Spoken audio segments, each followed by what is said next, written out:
Hello, good morning. Welcome in Adventures Chemistry. Myself N.K. Kamal. बच्चों आपका बहुत बहुत स्वागत है एडवेंचरस केमिस्ट्री में। आज आपके सामने जैसा कि मैंने कल बताया था एक बहुत ही इंटरेस्टिंग और कंसेप्चुअल कंसेप्ट आपके सामने आज बताने वाला हूं। Quantum theory of radiation, Planck's quantum theory of radiation. ये मैक्स प्लैंक साइंटिस्ट का नेम है। बच्चों मैक्स प्लैंक ने लाइट की थ्योरी तो बहुत पहले आ गई थी। ओके, रिलेटिविटी की थ्योरी बहुत पहले आई हुई थी। लाइट के बारे में हम जानते हैं, जो लाइट की जो रेडिएशन होती है, जो प्रोपेगेशन होती है वो स्ट्रेट लाइन पर होती है, ये भी जानते हैं। ओके, और यहाँ पर एक कंफ्यूजन थी, ये कंटिन्यूअस होता है या डिसकंटिन्यूअस होता है। फर्स्ट टाइम मैक्स प्लैंक ने एक के बिल्कुल धमाका कर दिया। क्या धमाका किया? धमाका ये किया, जो रेडिएट और एब्जॉर्ब एनर्जी, रेडिएट और एब्जॉर्ब एनर्जी, ओके, रेडिएट और absorb energy, it is not continuously, it is discontinuously. बोले जो एनर्जी, जो लाइट एनर्जी है, जो रेडिएट होती है या एब्जॉर्ब होती है, ये कंटिन्यूअस नहीं होती। रेडिएट और absorb energy, radiate and absorb energy propagate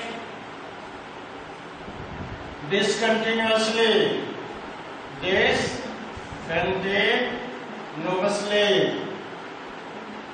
in the form of a small packet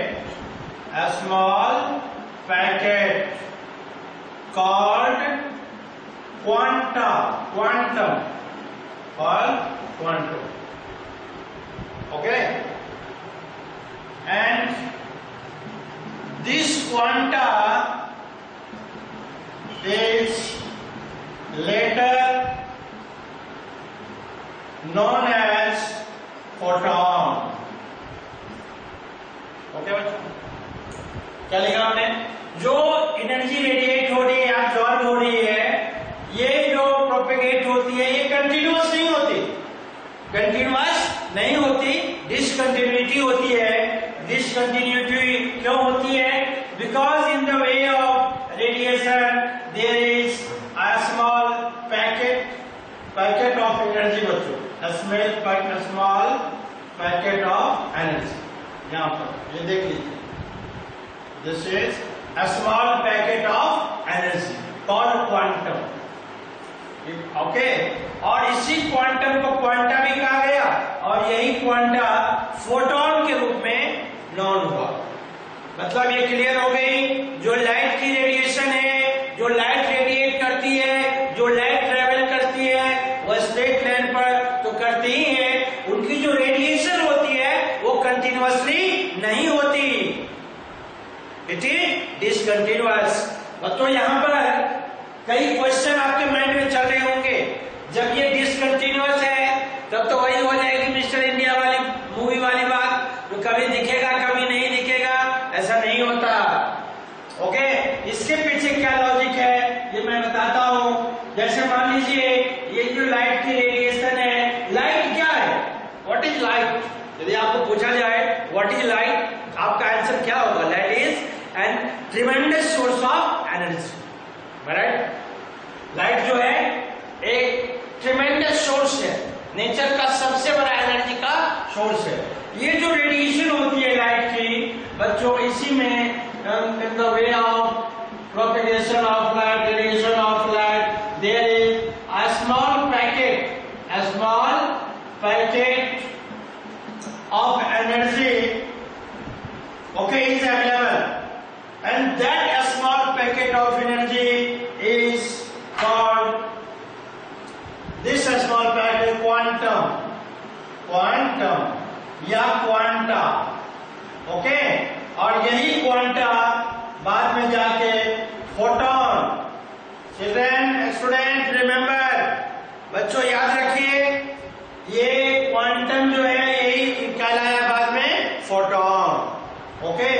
ये जो लाइट की जो रेडिएशन थी, इनमें जो डिसकंटिन्यूटी था वो किसके कारण? Due to a small packet of energy, due to a small packet of energy, and that small packet of energy is called quantum or quanta. Later on it is known as photon, जिसको photon कहता है। ठीक है बच्चों, और max Planck ने बहुत बड़ा काम किया, इन्होंने फ्रीक्वेंसी और energy of radiation. Max Planck just develop proposed a relation between energy of radiation and its frequency. Okay बच्चों, ऐसे according to Max Planck's के according energy of radiation is directly proportional to nu। बच्चों ये nu है, nu मतलब frequency, new किसका symbol है? Frequency का सिंबल है। Am I right? चलिए बच्चों, E इक्वल टू क्या होगा? आप जानते हैं बच्चों, मैथमेटिकल लॉजिक के अकॉर्डिंग जब किसी भी प्रोपोर्शनल साइन को हम रिमूव करते हैं तो then we should place a constant number. हमें कांस्टेंट नंबर रखने होते हैं, तो यहाँ पर h हमने रखा, okay, is equal to h nu. चूंकि ये रिलेशन किसने डेवलप किया था? मैक्स प्लांक ने। बच्चों इसीलिए ये जो h है ये प्लैंक्स कांस्टेंट कहलाया, Planck's constant. h energy of radiation is directly proportional to its frequency. Am I right? Okay देखिए, and E is equal to h nu, यहाँ प्रोपोर्शनल का साइन हमने हटाया तो एक कांस्टेंट रखा। Since this experiment is carried by Max Planck, therefore the constant h is given on the name of Planck, so h is Planck's constant. Dear student, one more thing I would like to tell you, एक clear आपको एक बताना चाहता हूँ बच्चों, इस constant की एक मैथमेटिकल वैल्यू होती है।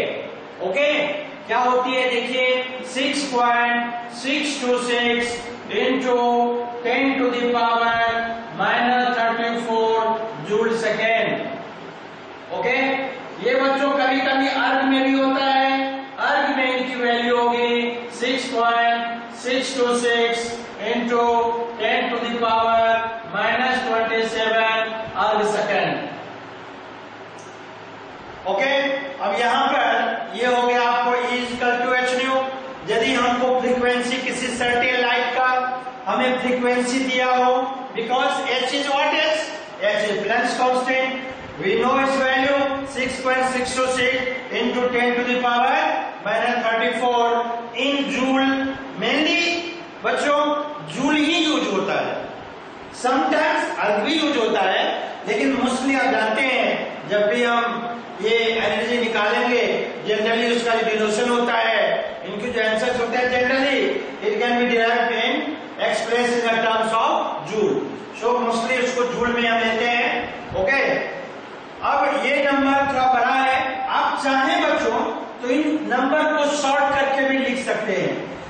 इंस्टेड ऑफ 6.626 के बदले यदि बच्चों आपने 6.63 into 10 to the power -34 और 6.63 into 10 to the power -27 दोनों यूनिट के लिए ये है जूल सेकेंड और ये है अर्ग सेकेंड के लिए आप यूज करते हैं, तो किसी भी तरह की कोई प्रॉब्लम आपको नहीं आएगी।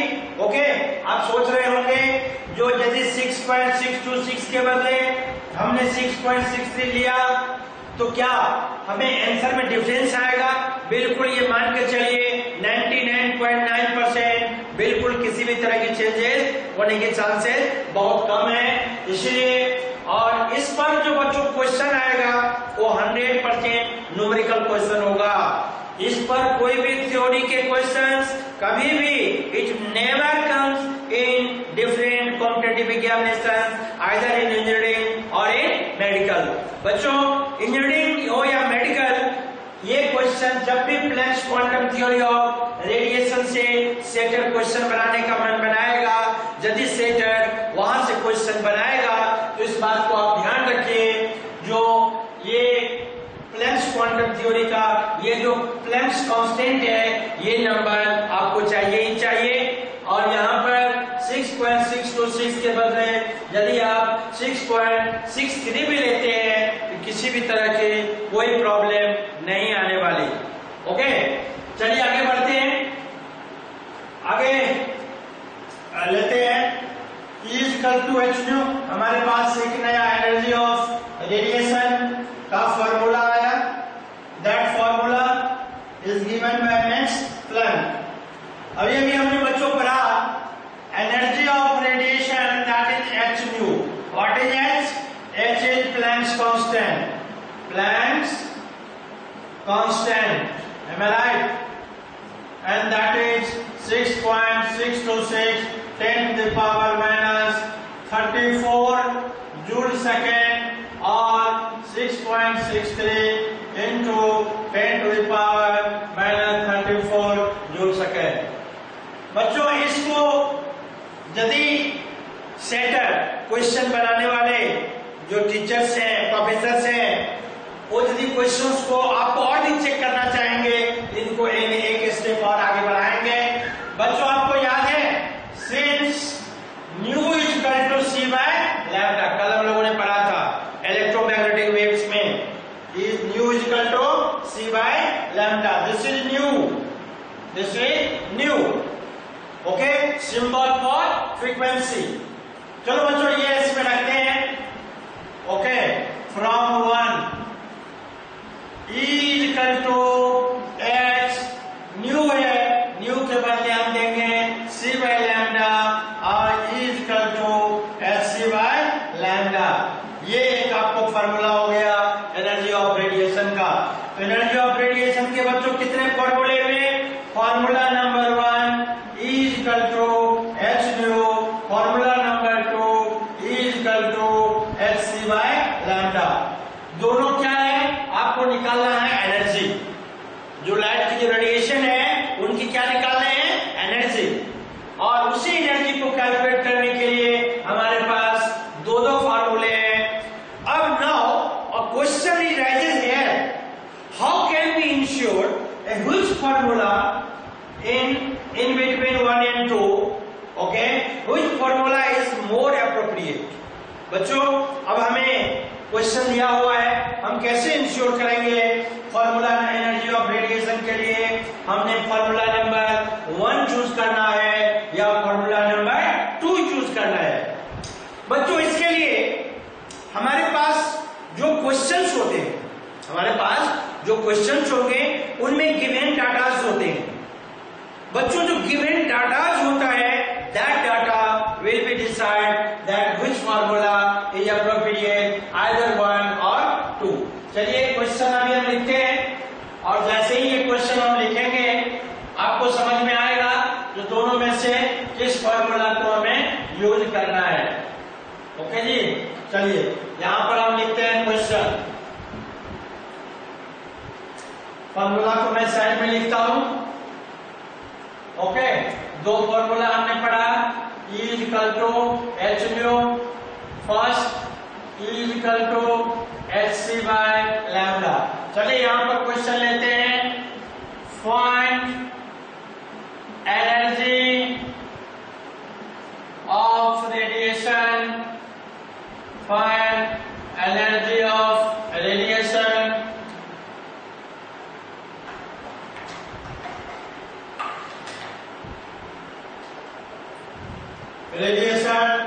of a certain light having frequency 2 into 10⁵ per second। ठीक है बच्चों, चलिए आप बताइए हमें क्या निकालना हमें? Energy of radiation. क्या निकालना हमें? एनर्जी ऑफ रेडिएशन हमें फाइंड करना है। इसके लिए हमारे पास डाटा क्या है? फ्रीक्वेंसी इज गिवन, मतलब आंसर यहां से कैसे करेंगे? न्यू डाटा में हमारे पास क्या है? फ्रीक्वेंसी कितना है बच्चों? 2 into 10 to the power per second. Okay, this data is given.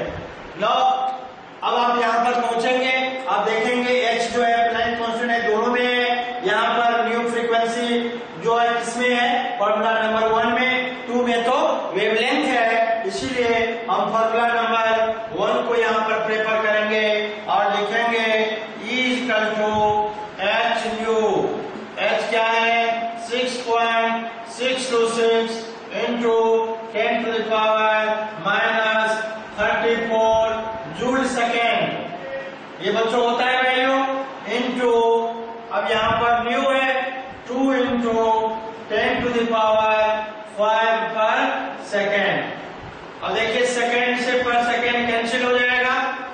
Okay, अब ये नंबर कैलकुलेशन बच्चों मैंने कल भी बोला था, बहुत ही सिंपल कैलकुलेशन होता है फिजिकल केमिस्ट्री में। Only we have to summarise, थोड़ा हमें कूल मैन रहना होता है, हमें थोड़ी अरेंजमेंट करनी होती है, हमें नंबर को अरेंज करने होते हैं, 10 की पावर को। जैसे ही आप अरेंज सीख जाओगे, बड़े बड़े कैलकुलेशन, घंटों का काम आप मिनटों में एररलेस ढंग से आप कर सकते हो। देखिए 6.626 into 2 into 10 to the power minus 34 minus, ये हमने क्या किया? नंबर को पहले लिया, इन दोनों नंबर को 10 की पावर माइनस 34, ये 5 है तो प्लस 5 और ये है जूल। ये होगा बच्चों ये 52, ये 12 और ये 30, 12 5 12 13 इंटू 10 की पावर कितनी हो गई बच्चों? माइनस 34 और plus 5 minus 29 joule. This is the answer. ये हमारा क्या हो गया? आंसर हो गया। चलिए इसमें देखते हैं इनमें और भी किस तरह के क्वेश्चंस क्रिएट हो सकता है। ओके, किस तरह के क्वेश्चंस बन सकते हैं, इसको हम देखते हैं आगे। चलिए यहां पर लिखते हैं find energy of radiation, energy of radiation of a certain light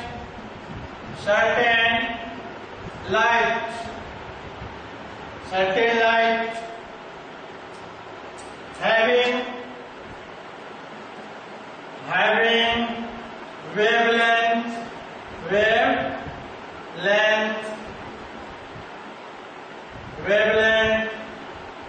200 nanometre.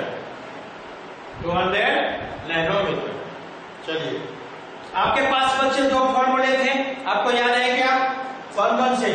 E equal to h nu और E equal to hc by lambda. निश्चित रूप से ये फॉर्मूला एप्लीकेबल नहीं होगा, क्योंकि ये फॉर्मूला एनर्जी ऑफ रेडिएशन के लिए हम तब यूज करेंगे if frequency is given in our question. यदि हमारे क्वेश्चन में फ्रीक्वेंसी है, then we have to use question number formula number 1।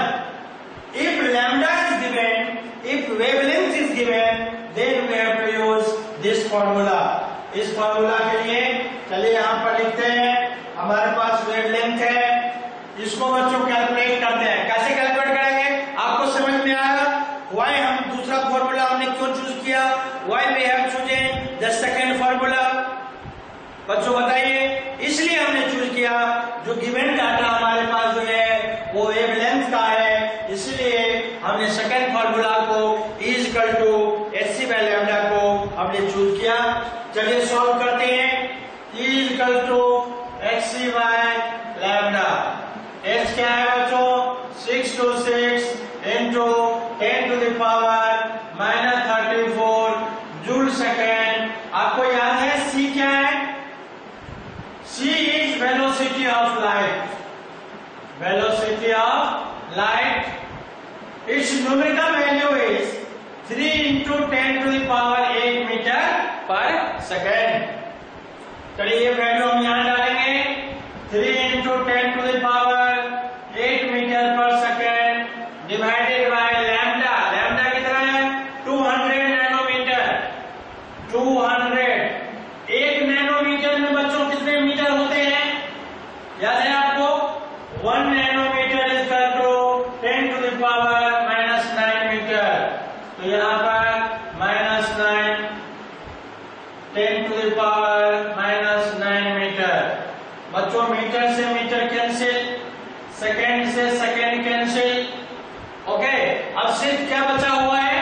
Joule. आपको देखने में ये बहुत बड़ा प्रॉब्लम लग रहा होगा, लेकिन मेरे हिसाब से अकॉर्डिंग टू मी आप भी ऐसा समझिए ये कुछ भी नहीं है. We have just arrange number and 10 to the power. 10 की जो पावर है either in the place of numerator और डिनोमिनेटर. न्यूमरेटर में चाहे 10 की पावर है, डिनोमिनेटर में है, उनको हम अलग अरेंज करेंगे. नंबर जो न्यूमरेटर और डिनोमिनेटर में है उनको हम अलग अरेंज करेंगे. चलिए हम नंबर को अरेंज करते हैं. ये है नंबर्स. बच्चों इनको भी यहां से निकाल देंगे हम. आपको चलिए यहां पर लिखते हैं 6.626 10 to the power 34 जूल बचा हुआ है. याद रखिए आप 3 into 10 to the power 8 joule है यहाँ पे. अपॉन देखिए ये 200 है बच्चों, तो 200 जो है 200 into 10 की पावर 9. इनको ऐसा सॉल्यूशन आप कर सकते हैं 200 into 10 to the power -9. ये 20 ये 2 into 10 की पावर 2 into 10 की पावर -9 मीटर. 2 into 10 की power 2 -9 metre. That is 2 into 10 की पावर -7 मीटर. ये वैल्यू बच्चों हमें यहाँ पर -7 ये हमें यूज करना है. मीटर में हमने कन्वर्ट किया था, कैंसिल हो चुका है. अब सब नंबर्स को न्यूमरेटर में नंबर कौन कौन से है? ये दो नंबर है 6.626 into 3. डिनोमिनेटर में नंबर है 2. अब हम 10 की पावर को अरेंज करेंगे -34 प्लस 8. ये -7 डिनोमिनेटर में है, ये ऊपर जाएगा +7 होगा. अब इसको आप क्या करिए? आप मल्टीप्लाई करिए. This is 78, this is 18, this is 19 upon 2. चलिए बच्चों आगे लिखते हैं यहां पर. This is 6.626 into 3 upon 2 into 10 की पावर -34 प्लस 8 प्लस 7 जूल. ये होगा बच्चों, ये इनका मल्टीप्लिकेशन होगा अपॉन 2. यहां पर कितना होगा? 8 और 7 कितना है बच्चों? 15. 15 माइनस 34 कितना होगा? 19 -19 जूल. और इसको भी आप मल्टीप्लाई कर दीजिए. 2 9 18 1 2 9 18 1 2 8 16 2 9 18 into 10 to the power -19 joule. This is the answer. और इस तरह से हम एनर्जी ऑफ रेडिएशन में, क्वांटम थ्योरी ऑफ रेडिएशन में इफ वेवलेंथ इज गिवन, यदि वेवलेंथ दिया होगा तो हम उसका एनर्जी ऑफ रेडिएशन कैलकुलेट कर सकते हैं. चलिए एक और टॉपिक लेते हैं, फिर आगे हम लोग डी ब्रॉगली रिलेशन को हम चर्चा करेंगे. ओके ठीक है बच्चों. तो क्वांटम थ्योरी ऑफ रेडिएशन में आपने क्या देखा? क्वांटम थ्योरी ऑफ रेडिएशन में आपने मेनली देखा हमारे पास दो फॉर्मूले हुए. एक E=h और दूसरा हुआ E=hc/λ. राइट. और जो भी न्यूमेरिकल प्रॉब्लम्स होगा तो एंट्रेंस एग्जाम में either in the board exam वो सभी में यही दोनों फॉर्मूला यूज होगा.